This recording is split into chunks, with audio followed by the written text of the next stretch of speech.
Bonjour tout le monde, donc me revoilà donc pour mon fameux book haul que je vais réussir à vous présenter. Voilà, donc en premier donc je vais vous parler du livre que j'ai acheté sur Vinted, donc le livre de Philippe Meyer, le fils, aux éditions Albin Michel.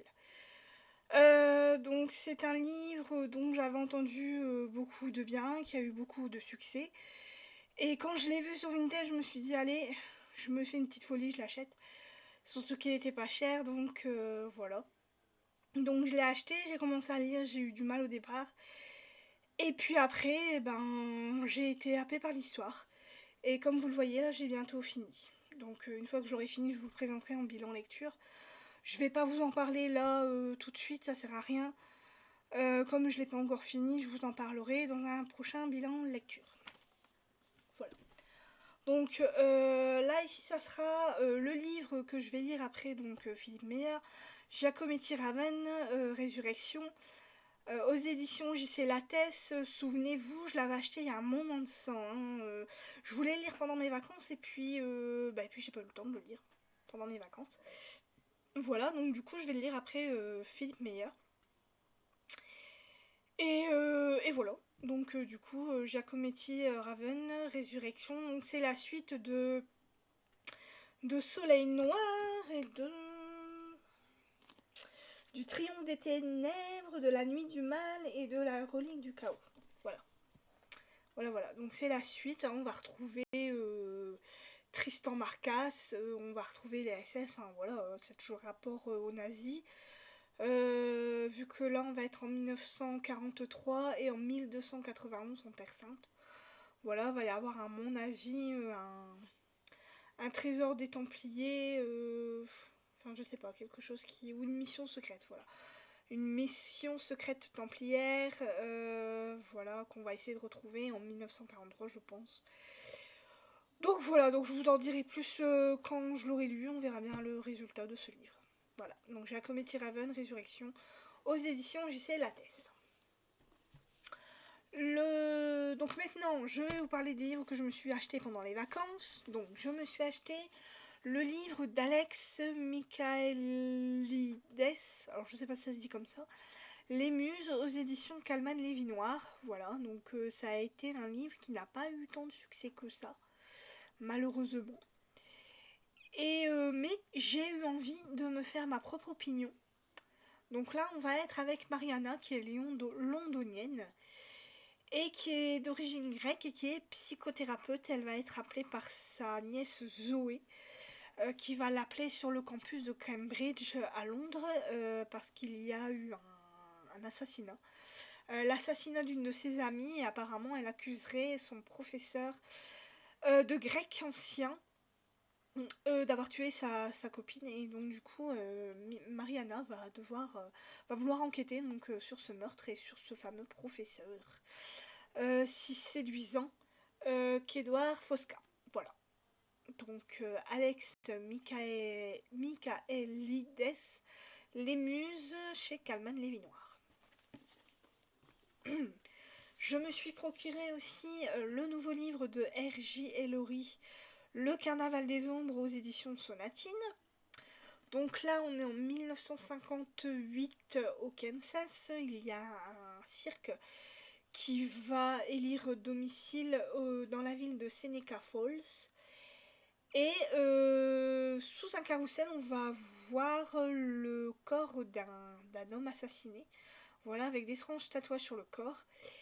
Et donc ce n'est autre que l'agent spécial Michael Travis qui va devoir enquêter sur ce meurtre et sur ce fameux carnaval, et il va trouver des choses assez étranges dans ce carnaval, et à mon avis sur le cadavre, je ne sais pas trop ce qu'il va voir, mais bon, voilà. Donc on verra tout ce qui va se passer. Donc R.J. Ellory, Le Carnaval des Ombres, chez Sonatine. Voilà. Je me suis procuré aussi le livre de, alors attention le nom là, hein, Jornelier Horse, si je ne me suis pas trompée, j'espère pas. Le Code de Katharina, aux éditions Gallimard, série noire. Donc là, on va être avec Winston qui va essayer d'élucider le meurtre de Katharina Huggins qui a disparu depuis 24 ans. Voilà. Donc le premier suspect, ça va être son mari, Martin, qui a été suspecté il y a des années d'avoir aussi enlevé sa fille. Voilà. Donc Wisting va essayer d'enquêter sur ces deux disparitions et surtout d'enquêter sur ce mari suspect.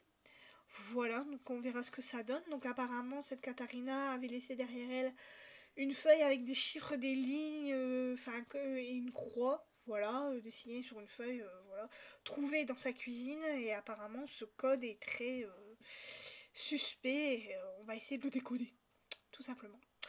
Donc voilà, donc le livre de Jorn Lier-Horst, le code de Katharina, aux éditions Gallimard Série Noire. Voilà. Je me suis aussi procuré le livre de Bill Clinton et James Patterson, La fille du président, aux éditions J.C. Lattès. Souvenez-vous, j'avais lu il y a quelques années ça déjà, hein, Le président a disparu, des deux mêmes auteurs. Livre que j'avais bien aimé, j'avais eu un peu de mal au départ, mais au final, ça avait été une très bonne lecture. Donc j'ai voulu retenter le coup, donc avec La fille du président. Donc là, on est, à mon avis, avec le même président que la dernière fois, donc Matthew Keating, qui est ex-Navy, donc ancien président, donc il ne l'est plus. Sa fille, Mélanie, va être kidnappée par un terroriste et il va, à mon avis, essayer de retrouver sa trace. Vu qu'il fait partie, que c'est un ancien de la Navy, à mon avis, il a des armes militaires, donc je pense qu'il va essayer de la retrouver tout seul, je pense. Ou va peut-être se faire aider par quelqu'un, je ne sais pas. En tout cas, on verra ce que ça va donner. J'espère que je ne vais pas être déçue. En tout cas, le premier, j'avais bien aimé, donc bon, on verra bien.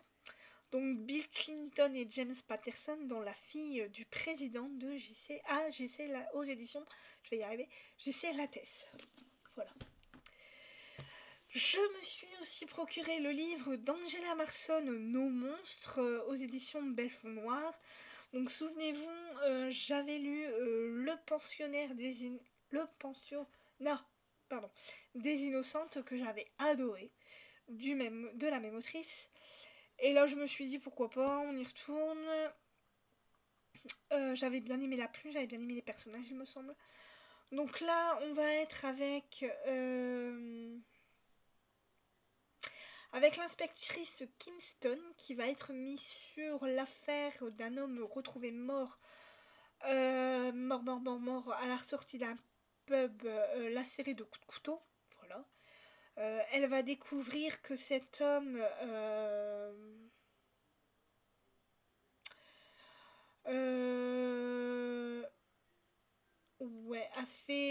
avait fait une victime, Ruth, une ancienne victime donc, de cet homme. Donc après, est-ce que c'est la coupable du meurtre ou pas? Elle ne sait pas, elle va essayer, je pense, de savoir si c'est elle ou pas. Pourquoi est-ce qu'on a essayé de tuer cet homme? Qu'est-ce qui s'est passé? Voilà. Est-ce que la victime de cet homme a un passé ou pas? Est-ce qu'elle a voulu se venger de son bourreau? On ne sait pas, on verra bien ce que ça va donner. Je vous en dirai quoi quand je l'aurai terminé. Donc Angela Marson, Nos monstres chez Belfond Noir. Voilà. Je me suis procuré aussi un livre historique, hein, il en fallait un dans cette petite collection. Donc le livre de Steve Berry, La conspiration de l'ombre aux éditions Cherche Midi. Voilà, donc là on retrouve son fameux personnage principal de Cotton Malone.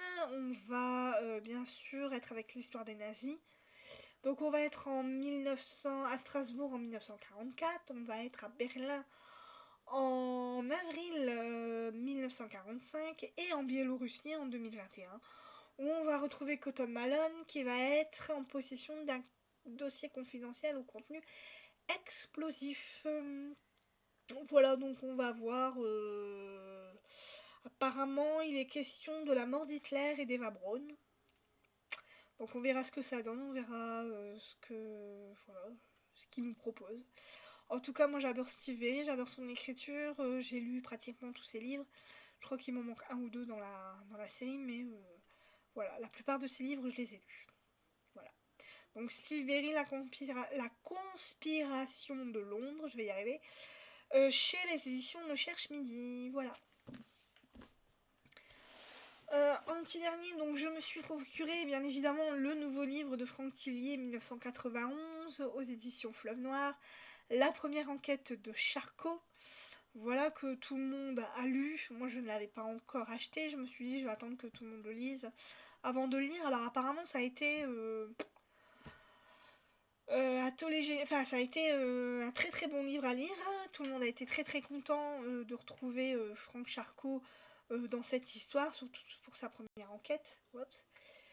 Donc du coup je me suis dit allez je vais l'acheter, il y était, donc j'ai dit allez je me lance. Donc on est en 1991 avec les Minitel, les cabines téléphoniques, tout ça. Et on est au 36 quai des Orfèvres. Il y a eu, alors que je lis l'histoire, hein, alors, donc Charcot va enquêter sur 3 femmes qui ont été enlevées puis retrouvées dans des champs, violées, frappées de multiples coups de couteau. Voilà, donc il à mon avis va enquêter sur ces meurtres. Et un homme apparemment va frapper à la porte du 36 quai des Orfèvres et il va donner une photo figurant une femme couchée dans un lit, les mains attachées au menton, la tête enfoncée dans un sac. Donc à mon avis, il va essayer d'enquêter sur ça aussi. Donc on verra ce que ça donne. En tout cas, j'ai très hâte de lire du Franck Tillier. Parce que j'adore tous ses livres, hein, pratiquement. Donc voilà. Donc Franck Tillier, 1991, la première enquête de Franck Charcot aux éditions Fleuve Noir. Voilà. Donc voilà pour tous les livres que j'ai achetés durant mes vacances. Donc maintenant, ce qui se passe en ce moment, c'est qu'il y a beaucoup de collections qui sortent dans les marchands de journaux. Je ne sais pas si vous voyez à la télé. Et il y a une collection avec des classiques, par exemple Charlotte Brontë, Jane Eyre, tout ça, enfin bref, tous ces petits livres-là. Et j'ai eu envie de me procurer ce livre-là de Louisa May Alcott, Les 4 filles du docteur Marsh, dans la collection Cranford. Voilà, donc tout le monde connaît à peu près l'histoire des 4 filles du docteur Marsh. Malheureusement, je ne vais pas pouvoir vous raconter l'histoire parce que bah voilà, il n'y a pas de quatrième de couvre. Voilà. Par contre, je vais pouvoir vous présenter le livre parce que regardez-moi ça. Cette première. Voilà. Regardez-moi ça comme c'est beau. C'est magnifique. Ce livre est superbe. Voilà. Donc, bon, bah, c'est l'histoire des 4 filles du docteur Marsh. Je pense que tout le monde connaît à peu près l'histoire. Voilà. Avec le personnage que moi j'adore le plus, c'est Jo. Voilà, une des 4 filles. Voilà, Jo avec son tempérament bien trempé. Qui va devenir journaliste, il me semble, dans l'histoire. Donc voilà, voilà le seul livre que j'ai acheté. Je pense que dans la collection, je m'achèterai aussi Anna Karenine. Il me semble qu'il va aussi sortir. Je sais pas si ça va être le prochain, mais je sais qu'il va sortir, donc je pense que je me l'achèterai aussi. Et après, je sais pas du tout qu'est-ce qui va sortir. Je sais pas. Je sais qu'il y a Orgueil et Préjugés qui est sorti, donc celui-là, je vais pas le lâcher parce que je le connais par cœur. Léo du Hurlevent aussi est sorti. Je l'ai pas acheté non plus parce que bon, j'ai vu le film, il m'a pas tellement plu. Donc voilà. Mais Les 4 filles du docteur Marsh, je voulais vraiment m'acheter le livre parce que j'ai déjà vu le film. Et le film était vraiment magnifique. Et je m'étais dit pourquoi pas lire le livre. Donc du coup là je l'ai vu et puis la couve, regardez-moi ça quoi, elle est magnifique. Donc je me suis dit pourquoi pas. Donc voilà. Les 4 filles du docteur Marsh de Louisa May Alcott dans la collection Cranford que vous pourrez retrouver donc comme je vous l'ai dit chez votre marchand de journaux. Je sais plus son prix, je crois que c'est 9,99 ou 3,99, je sais plus. Enfin bref, je sais que c'est pas très très cher, mais en tout cas voilà. Et donc dans une autre collection qu'on voit aussi à la télé. Donc là, c'est des collections d'auteurs tout ce qui est les auteurs fantastiques, horreur, utopie, tout ça. Donc je me suis acheté le livre La machine à explorer le temps de H.G. Wells. Voilà. Qui est sorti. Alors je ne sais plus l'édition, je crois que c'est RBA ou aux éditions The Classic Collection. Alors après je sais pas, je peux plus vous dire le truc, mais en tout cas, enfin voilà quoi, c'est des livres magnifiques. Il y a quelques illustrations, mais pas trop, il y en a pas beaucoup. Regardez, il y a une illustration ici. Il n'y en a pas beaucoup hein, dans ces livres-là, mais voilà, ce sont de très beaux livres. Et moi, je ne connais pas du tout ces auteurs, donc H.G. Wells, je ne connais pas. Donc je vais tenter, on verra bien ce que ça va donner. Voilà. Donc la machine à explorer le temps, regardez-moi ça.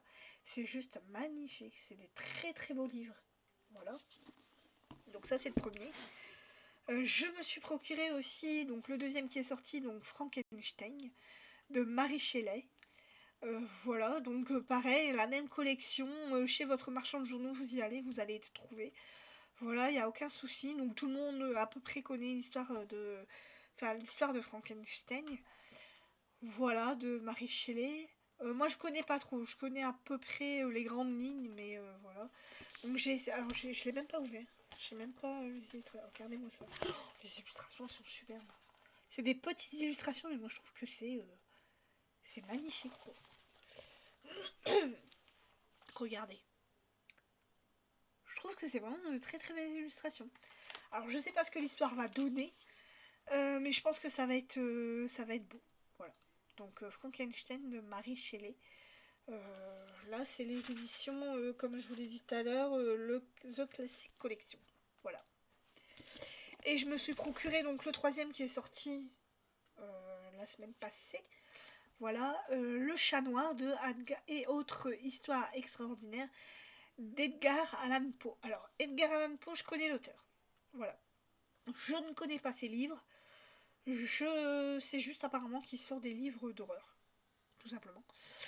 Donc là, c'est Le Chat Noir et autres histoires extraordinaires. Donc l'auteur, je connais de nom. Je connais pas du tout les histoires qui sortent. Mais apparemment, il fait dans l'horreur.